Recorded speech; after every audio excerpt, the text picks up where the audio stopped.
donc c'est que tu as la bonne posture, tu as le bon matelas et le bon oreiller.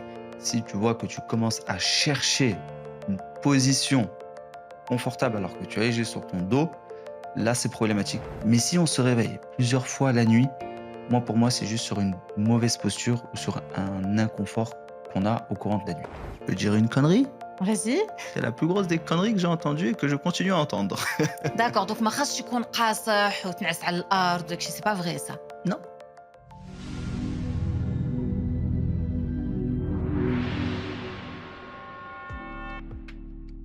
Bienvenue dans Code Sommeil, le podcast imaginé par le matelas.com pour remettre le sommeil au centre de notre bien-être. Aujourd'hui, on commence là où le sommeil prend forme physiquement, dans le corps.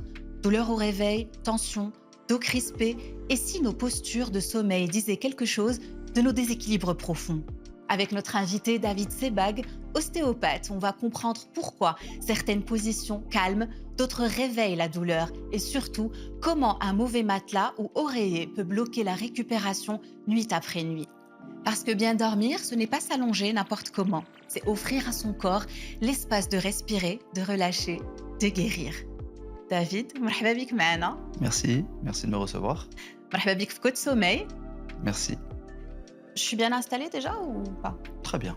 Ça Franchement, va. moi, ça me va. Juste la jambe croisée. Ah, donc Si comme toi, ça tu c'est es... mieux? Ouais, je préfère. Pour le dos? Je préfère. Pour le dos, c'est mieux? Pour le dos, le bassin et puisque ça D'accord. va durer, donc franchement. Je vais essayer quand même de tenir Allez, on comme essaye, ça. on voit ce que ça donne. Ça marche. David, c'est quoi être ostéopathe? On entend souvent ce mot, mais on ne sait pas exactement ce que ça veut dire. Pour faire simple, c'est l'ostéopathie, c'est-à-dire c'est destiné en fait à tout le monde, que ça soit du nourrisson aux adultes et aux personnes âgées. L'ostéopathe peut traiter n'importe quelle douleur, que ça soit ostéo-articulaire, ostéo-musculaire. Donc on peut traiter n'importe quel type de douleur. C'est-à-dire on est capable d'établir un diagnostic, d'accord, sans forcément consulter son médecin traitant. L'ostéopathie n'est pas forcément aussi reconnue au Maroc. Mhm, On se redirige généralement vers le confrère qui est kiné, mhm. qui, on va dire, a été envoyé par son médecin traitant. Après, on peut aussi consulter son ostéopathe pour n'importe quel type de douleur qu'on peut traiter, que ça soit sur... ça ne concerne pas uniquement, on va dire, la colonne vertébrale, mais on peut traiter une entorse de cheville, une douleur de genou, une douleur de hanche, et de manière tout simplement naturelle, en travaillant avec nos mains. وكتعاوننا على النعاس aussi. Exactement. On donne des conseils, on apprend à connaître l'hygiène de vie du patient, c'est-à-dire ça peut commencer de la base, c'est-à-dire de post-accouchement, césarienne ou voix basse, et jusqu'à comprendre dans la globalité le patient. Et on est plus là à la recherche de l'origine de la douleur que traiter la douleur en elle-même. Voilà, on essaye de comprendre vraiment comment la douleur a pu se reproduire. On parle bien sûr généralement quand c'est une douleur aiguë, c'est-à-dire on se réveille un matin avec un torticolis, on appelle ça une douleur aiguë, c'est un classique, soit avec un torticolis ou un lumbago, c'est-à-dire une douleur au bas du dos, c'est assez classique et c'est assez مازال récurrent. غنسولك بزاف على هاد عندنا بزاف ديال لي كيسيون Avec, تانكيت. avec plaisir. Mais là, on va aller investiguer pour mieux comprendre le patient. C'est qu'on parle de douleur chronique. Si un patient souffre depuis d'un an, plus de 2 ans, voire plus, d'une douleur qui est de manière permanente et récurrente, tout simplement. D'accord. Voilà. David, بغيت نعرف déjà, est-ce que notre corps, il choisit consciemment, est-ce qu'on choisit consciemment notre posture de sommeil ou là c'est en fonction de ses tensions? Alors honnêtement, c'est pas forcément en fonction de ses tensions. C'est-à-dire que oui, un patient qui a une douleur sur une zone de manière X, il va automatiquement se mettre sur une position où il est de manière, on va dire, confortable. C'est-à-dire que si j'ai une douleur, on va dire, sur bas du dos, automatiquement, il va pas forcément il va pas s'allonger forcément sur le ventre. Mhm. Il va essayer de se retrouver complètement allongé, que ce soit sur son canapé ou sur son matelas directement, et se mettre automatiquement sur la position la plus à l'aise possible, la plus confortablement possible, pour essayer en fait de se relâcher et calmer sa douleur. Donc toi, en tant qu'ostéopathe, quand tu vois la posture de sommeil, tu peux savoir ce que le corps essaye de nous dire. Oui, parce que je suis, on va dire, à l'écoute du corps.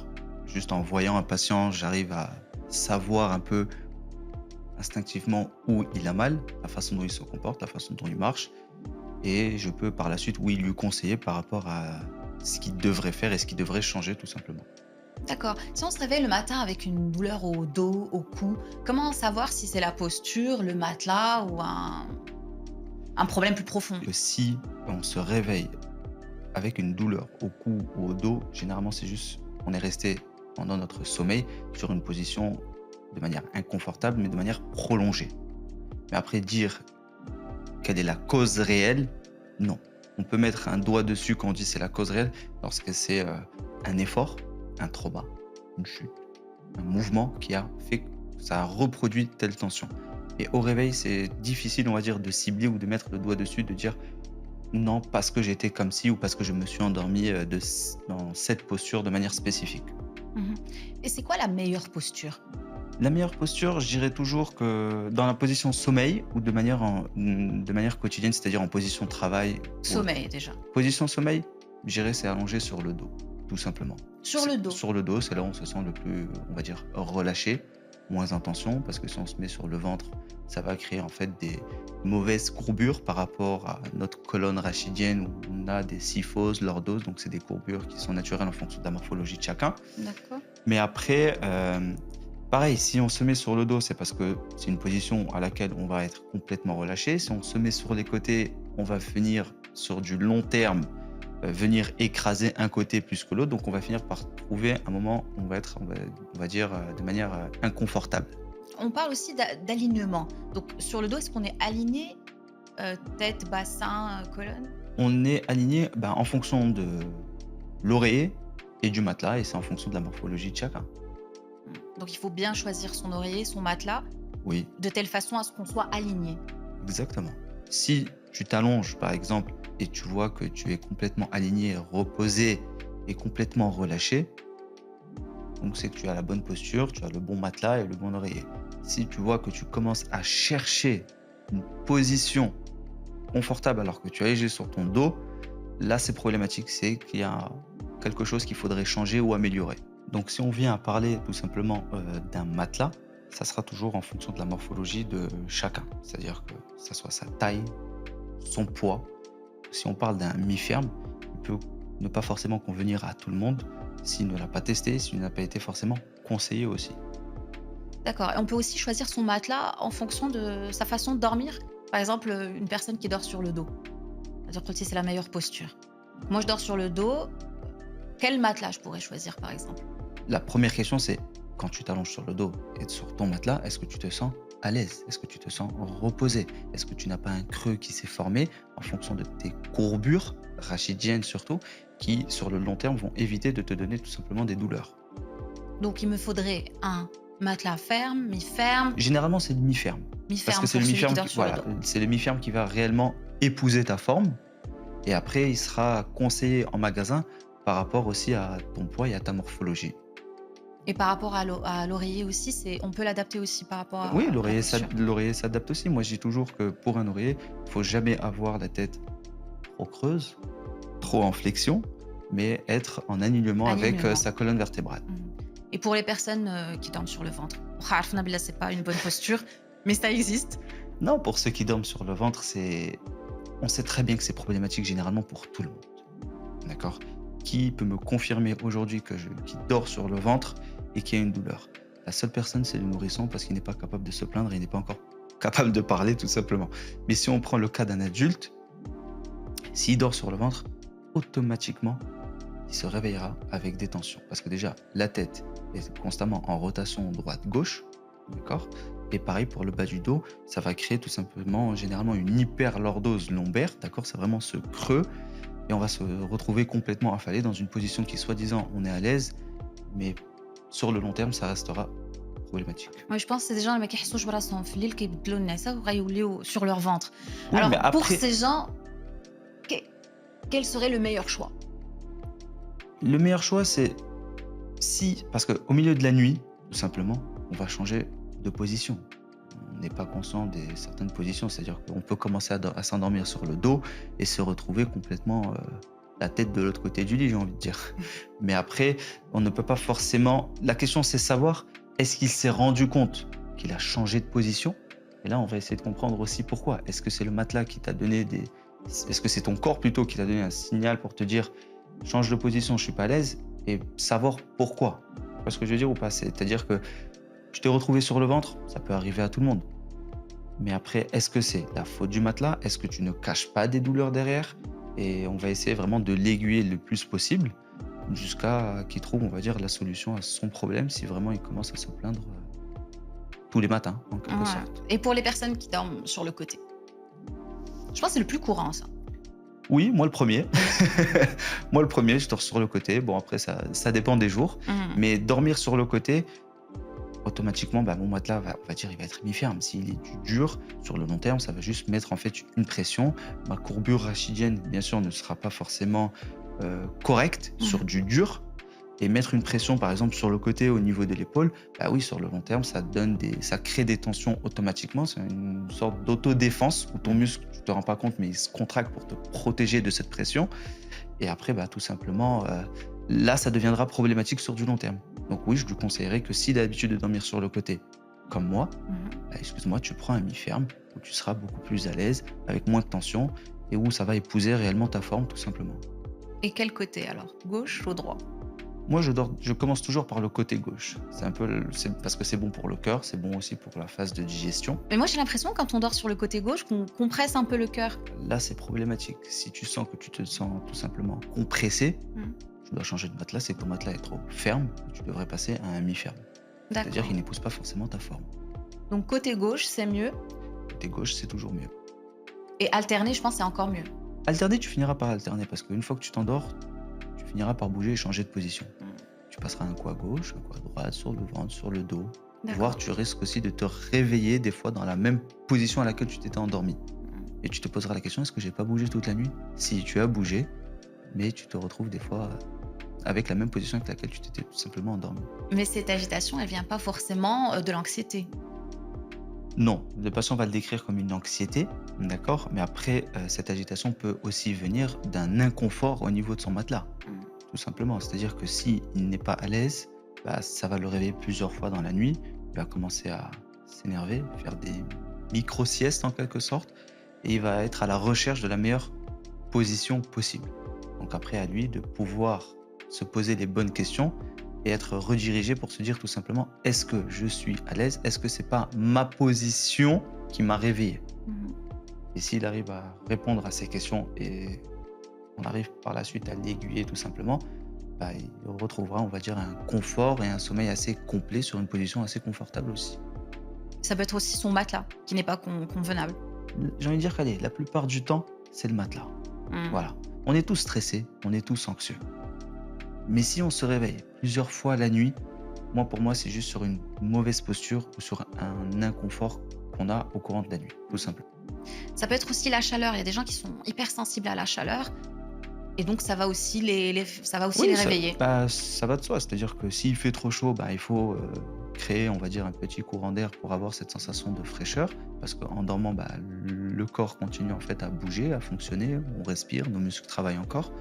Et le fait juste de bouger va créer en fait une certaine activité dans son corps. Et oui, on va avoir une certaine température aussi qui va monter. Mais après, à lui de voir si sa pièce est bien aérée, c'est à la bonne température. Bon, pour reprendre, est-ce que tu pourrais déjà te redresser, te rectifier ta posture? J'ai pas tenu, hein, tu m'as dit qu'il vaut mieux Ouais, rester comme ça. je sais, mais bon, Je suis comme le ça. plus important, c'est d'être dans le mouvement. OK. Donc, tu rectifies, tu te Mon coussin, il est redresses. bien comme ça? Est-ce que toi, tu es à l'aise? Attends, non. Ah bah voilà. Et c'est incroyable que maintenant je suis consciente et je change de position. Alors imagine quand on dort. C'est incroyable de pas savoir, Bah, d'avoir des positions des postures qui peuvent nous faire mal sans en être conscient. oui, mais inconsciemment, ton corps va bouger parce que tu es dans une position de manière inconfortable. Mmh. Inconsciemment, ton corps va se retourner ou va se mettre dans une position pour être à la recherche d'un nouveau confort, tout simplement. Moi j'ai une question parce que David, toute ma vie, j'ai entendu dire que plus le matelas est ferme, mieux c'est. Est-ce que c'est un mythe ou c'est une réalité? Je peux dire une connerie? Vas-y. C'est la plus grosse des conneries que j'ai entendues et que je continue à entendre. D'accord, donc ما خاصش يكون قاصح وتنعس على الأرض داكشي c'est pas vrai ça. Non. Celui qui a dit ça, ou celui qui dit ça, bah déjà, je ne suis pas du même avis, tout simplement. Et encore une fois, lorsqu'on choisit un matelas, c'est très simple. La réalité, c'est pas toi qui choisis le confort de ton matelas, mais la plupart du temps, c'est le matelas qui va te choisir. C'est-à-dire, s'il épouse ton corps, si tu es relâché, tu es détendu, la réalité, c'est que c'est le matelas qui doit te ressembler en quelque sorte. Donc c'est un mythe, c'est pas vrai. Il Non, faut pas un matelas très ferme. Faut mais, pas. Mais pourquoi alors ça?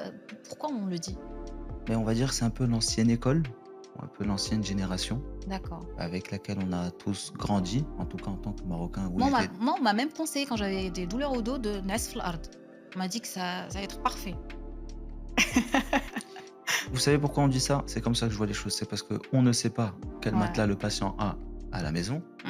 et qu'on veut jouer la carte de la sécurité, de se dire, bah, par terre, il n'aura pas forcément le dos courbé ou dans une position qui va forcément changer en se mettant sur le côté droite, gauche. Il restera donc toute la nuit sur le dos et ça lui évitera de bouger pour ne pas avoir mal. En fait, on pense que ça va soutenir le corps. Ça va rien soutenir du tout Mmh. parce que quand il y a une douleur, généralement, moi, pour moi, si tu as une douleur, on va dire plutôt lombaire, un Mmh. type de pathologie, on parle généralement d'une hernie discale et c'est là où on entend, oui, dors sur le dos, c'est bien. Mais en Donc gros, pour les gens qui ont une douleur lombaire, il faut exactement, dormir sur le dos. il faut dormir sur le dos, mais sur ton matelas, Mmh. pas par terre. Oui, Ça va oui, non, créer bien sûr, plus ça, de je pression sais que c'est pas vrai et ça. plus de douleur. Mmh. Quelle personne au monde est capable de me dire que s'il dort par terre par rapport à son matelas, avec ou sans douleur, il est plus à l'aise par terre que sur son matelas? Non, non, bien C'est sûr, il faut un impossible, matelas bien et sûr. donc dormir sur le dos quand on a des douleurs lombaires. Et pour les sciatiques, Alors, ça dépend de quel type de sciatique on parle, parce qu'il y en a plusieurs aussi. d'accord, merci le Et spécialiste. mais après, voilà, il faut lorsqu'on parle d'une douleur en particulier ou juste d'une simple tension, il est important déjà de consulter son médecin traitant Mmh. ou que ce soit son traumato, son kiné, son Bien ostéo, évidemment. la personne avec qui il se sent à l'aise et en confiance et qui est aussi capable de pouvoir l'aider, premièrement pour ses tensions et ses douleurs, et après de pouvoir rentrer dans le vif du sujet du matelas, tout simplement. De quel type de matelas il lui faut et quel type de matelas il a, est-ce qu'il faudrait le Toi, tu as changer? quel matelas? Tu cherches à me piéger? Alors, Je vais moi, m'inspirer de toi. non, j'ai un matelas, allez, on va dire ferme. Mais bon, ma femme a un mi-ferme et moi j'ai un ferme. C'est-à-dire qu'on a Parce qu'aujourd'hui, on collé, peut. bien sûr, Ouais. bah, on a un lit, je pense qu'on appelle ça un king size, c'est ça? Et bah, elle a pris son confort, j'ai pris mon confort. Mais bon, je vais pas mentir et dire que j'ai dormi récemment sur un mi-ferme. Ça te convient pas, toi? Au contraire, je suis tombé amoureux. Ah, tu as Mais aimé? après, c'est question d'habitude. C'est-à-dire que j'ai aussi grandi en dormant, on va dire, on va dire, du mi-ferme. Mmh. Et le mi-ferme que j'ai découvert à côté était voire beaucoup plus confortable, tout Parce qu'on simplement, peut et changer de meilleure aussi qualité. parce qu'on peut changer aussi les mauvaises habitudes. Ah ben, c'est ça. Écoutez, on cherche dans notre vie de manière, allez, quotidienne, on essaie tous d'aller au plus simple, au plus confortable. Mais des fois, il faut se poser, on va dire, les bonnes questions et savoir s'il n'est pas temps de changer et de réinvestir sur un objet, sur quelque chose qui fait partie de notre hygiène de vie. On utilise beaucoup, plus qu'un Surtout, sac, surtout, même plus qu'une voiture. aussi, Donc, aussi. faut vraiment investir quoi dessus. Bah, c'est ça. Si je prends l'exemple de ma voiture, je la prends le matin, je la récupère le soir. Ouais. Donc voilà, après, c'est le matelas. Pour moi, oui, certes, c'est quelque chose de très important, comme pour tout le monde.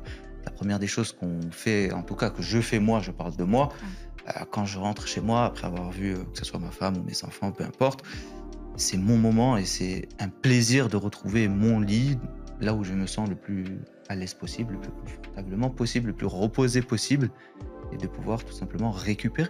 Parce que c'est mon moment de récupération aussi. C'est ça. Et un matelas trop mou, est-ce que c'est bien ou pas? Je dirais pas que c'est bien et que c'est pas bien. Encore une fois, tout dépend de la morphologie de chaque Personne. personne, chaque individu, La et posture, de mon point de vue, je morphologie, dirais douleur. chaque patient. Il y a une douleur, il n'y a pas de douleur, c'est la taille, c'est le poids, c'est sa mobilité, ce qu'il est capable de faire, ce qu'il n'est pas capable de faire, là où il se sent à l'aise, qu'est-ce qu'il a d'abord chez lui, avec laquelle aussi il a grandi, avec quel type de matelas, est-ce qu'il a changé récemment. Donc voilà, on va essayer juste de comprendre, généralement c'est mes patients que je vais essayer de comprendre sur quel matelas ils ont l'habitude de dormir. Et s'ils me posent la question du matelas, ben, on va dire, investiguer jusqu'à essayer de lui donner les meilleurs conseils possibles. Et il sera encore plus conseillé au magasin. Et David, c'est à quel moment qu'on devrait changer de matelas? Bah, en fait, c'est en fonction déjà du matelas que tu as acheté. en fonction de ce que ton commercial t'avait dit en fonction de chaque matelas, en fonction de c'est-à-dire que c'est une durée de vie de 5 ans ou de 10 ans, mais après à quel moment tu devrais réellement le changer? C'est-à-dire qu'une fois que tu as acheté le matelas, tu connais ton matelas puisque tu vis avec. Si tu vois qu'un C'est vraiment jour tu vis avec. ah, bah, c'est ça, mais tu vis avec ton matelas. Si tu vois qu'un jour, il y a une différence sur la position et le confort que tu avais l'habitude d'avoir qui n'existe plus, bah, à ce moment-là, il faudrait te poser les bonnes questions et aller revoir, bah, ton commercial et avoir des conseils pour savoir si c'est le moment ou pas de le changer. Et aussi si c'est un matelas qui date depuis longtemps, parce qu'aujourd'hui, il y a tellement de technologie, on peut vraiment en profiter, c'est Ah bah, magnifique. la technologie, bien sûr qu'elle a avancé. Après, il y a des personnes qui ont fait des études et qui travaillent dessus pour donner le meilleur confort avec les meilleures qualités possibles. Mais il suffit juste un moment d'arrêter de chercher ou de compenser et d'aller investir sur un matelas pour avoir un vrai confort, bah, à la maison, que ce soit pour, lui, pour la personne en question ou son partenaire ou pour ses enfants ou pour tout type de personnes. Parce qu'on Mmh. dort tous normalement généralement sur un matelas. Et en plus, chez lematelas.com, on peut y aller, on peut se faire conseiller en fonction de nos besoins et on a 100 nuits d'essai en plus. Vraiment sans nuit? Ouais, 100 nuits d'essai, c'est les seuls qui font ça, hein. Ah bah, c'est parfait, je vais y aller moi le premier. Bah oui, parce que tu as le temps de tester ton matelas. Des fois, on Bah, prend un matelas et oui. après on se dit: «Non, c'est pas exactement ça, tu peux pas, c'est bon, tu as Bah, déjà». c'est vrai que c'est assez délicat de choisir, on va dire un matelas sur le champ C'est vrai parce que et quoi, tu essayes, 2 minutes, 5, tu fais un tour, tu allez, à tout t'allonges casser, encore. même 20 minutes, Voilà. c'est jamais suffisant Mmh. et le fait, bah, qu'ils proposent des 100 nuits, bah, je C'est suis en train de vraiment bien réfléchir à est-ce que je vais changer mon matelas incessamment sous peu. et ils ont plein de technologies en plus. Ah bah, j'en doute pas, hein, ils sont formés pour ça. Et pour finir, David, j'ai une question pour toi, une dernière question. Si tu as un conseil à donner pour mieux dormir ce soir, ce serait quoi? Bah, en rentrant chez toi, généralement, tu vas finir par atterrir sur ton lit, d'accord? Si, quand tu t'allonges dans ton lit et tu n'as pas ce moment de relâchement, ce moment de bien-être, où tu es complètement détendu et tu te dis: «Waouh, qu'est-ce que je suis reposé dans mon lit». Si tu ne ressens pas ça, va t'acheter un nouveau lit et avoir des meilleurs conseils possibles. Merci beaucoup, David. Merci à Merci toi, pour toutes ces informations. merci à toi, merci. Et merci à vous de nous avoir suivis. On se retrouve bientôt dans un nouvel épisode Code Sommeil. D'ici là, prenez soin de vos nuits.